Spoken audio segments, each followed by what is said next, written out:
je vais vous montrer comment nous mettons en place une origine indexée sur un tour 3 axes.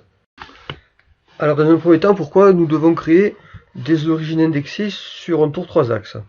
Eh bien, tout simplement, si vous avez des opérations qui nécessitent le blocage du mandrin, il faudra à chaque blocage de mandrin une origine indexée. Alors ici sur le galet de VTT, vous avez plusieurs perçages, donc qui nécessitent le positionnement du mandrin.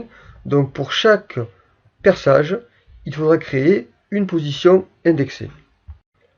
Nous pouvons voir ici dans l'arbre des opérations, au niveau du perçage, que chaque perçage est réalisé à l'aide d'une origine indexée.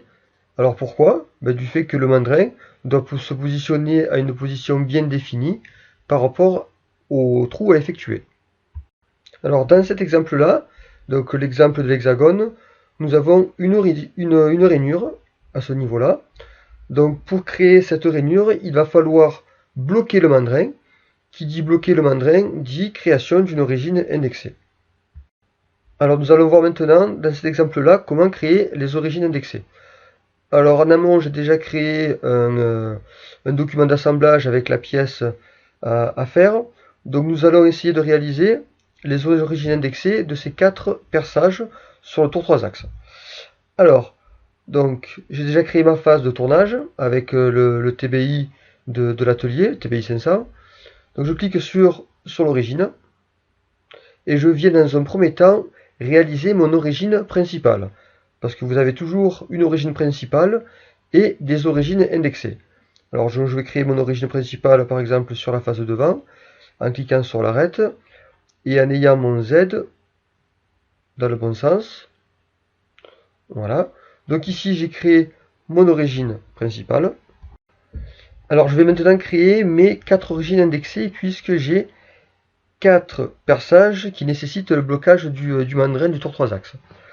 Alors je clique sur le symbole origine et sur l'icône nouvelle origine indexée. Alors pour faire l'opération de ce perçage, il faut que l'axe X, donc l'axe qui est en rouge, soit dirigé vers ce trou-là. Alors pour cela, je vais me rapprocher et je vais cliquer sur le diamètre.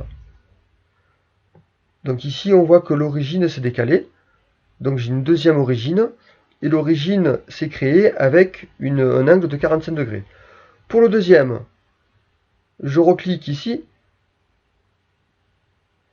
Je vais maintenant cliquer sur mon deuxième perçage. Donc je vois que l'origine, l'axe X, s'est dirigé vers le perçage avec un angle de 135 degrés. Et je vais faire cela pour les deux autres. Alors nouvelle origine. Le troisième. Nouvelle origine. Et le quatrième. Et je valide.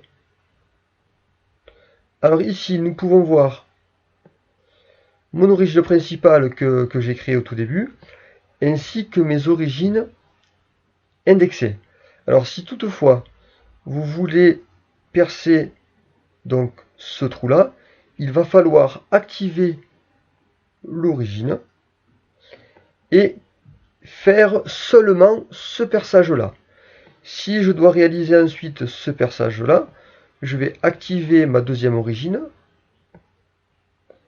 et ensuite je vais réaliser l'opération de ce perçage. À chaque origine indexée que j'ai, je dois avoir seulement un perçage. Alors une dernière information, si nous voulons réaliser les poches du galet du VTT, donc avec l'outil T8, donc ici le mandrin en fait va tourner en continu. Donc pour faire ces opérations, je vais utiliser l'origine principale, pas d'origine indexée, parce que j'ai mon mandrin qui va bouger de façon continue pour chaque poche.